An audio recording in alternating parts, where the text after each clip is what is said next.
Welcome back, Logic and Set Theory learners. In this video, we are using Microsoft Whiteboard to explore different ways of writing statements that involve conditional. Here on top, I have the different conditionals. These are all conditionals.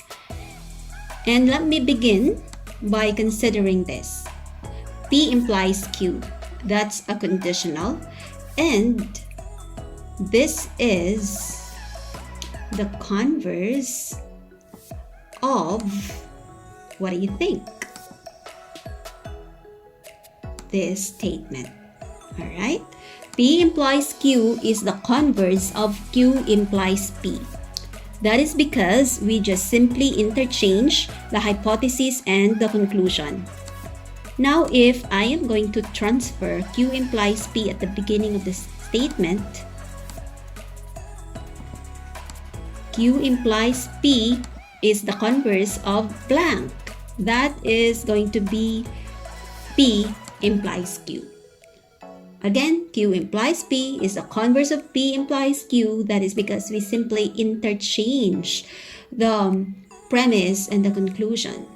So I'll return these two conditionals on top. I'll have not Q implies not P. This is the converse of what statement? We are going to interchange the premise and the conclusion. So we will have not P implies not Q. Not Q implies not P is the converse of not P implies not Q. Again, if I'm going to interchange these two statements, we will still come up with a correct statement. That is, not P implies not Q is the converse of not Q implies not P. Now let's try a different terminology. I'll have contrapositive.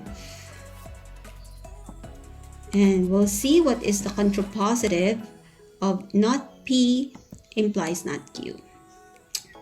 Okay, let me just arrange the letters. So I'll return not Q implies not P here on top. Not P implies not Q is the contrapositive of blank.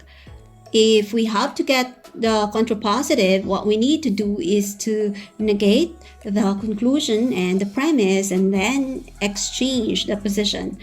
So we will have Q implies P. See? Not P implies not Q is the contrapositive of Q implies P. In the same manner that if I am going to change the positions, we'll have Q implies P is the contrapositive of not P implies not Q. Correct? We just simply interchange the premise and the conclusion. We just swap them. But we also get the negation of both the premise and the conclusion. Okay, easy. Now I have to return Q implies P and not P implies not Q here on top. Let's have P implies Q. P implies Q is the contrapositive of not Q implies not P. Yes? And at the same time, if we are going to swap the two statements, okay, there you go. Not Q implies not P is a contrapositive of P implies Q. That is correct. So we're done with contrapositive. I'll return this one. I'll have inverse. But of course, this is not the inverse. I'll return this one first. So let's analyze and determine what is the inverse of not Q implies not P. What we need to do is to negate the premise and the conclusion, but we will not change the position.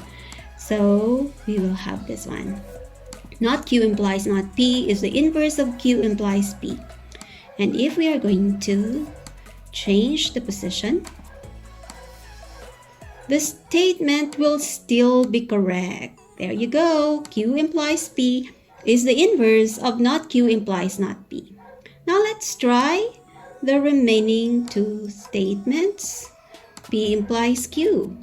What is its inverse? It's not P implies not Q. Okay? And if we are going to exchange them, the statement will still be correct. That is, not P implies not Q is the inverse of P implies Q. And I hope that through this demonstration, you can easily understand the meaning of these terminologies, because usually in our references, P implies Q is referred to as the conditional, and Converse is Q implies P. And if when we talk about contrapositive, it's going to be not Q implies not P. And if we have inverse, it's not P implies Q. Now take note that this is just the common notation that textbook writers would use. That is, the given conditional is usually P implies Q. But take note that these other three statements are also conditional. And when we say converse, contrapositive, and inverse, these terminologies must be used in reference to the original conditional. If we say Q implies P is a converse, converse of what? It should be the converse of P implies Q. Not Q implies not P is a contrapositive. That is somehow incomplete because you need to specify the original statement.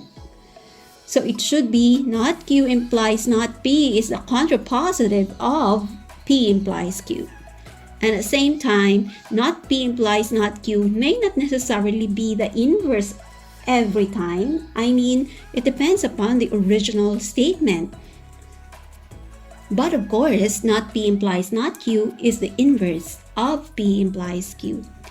So remember that converse, contrapositive, and inverse will be determined depending on the conditional that is given.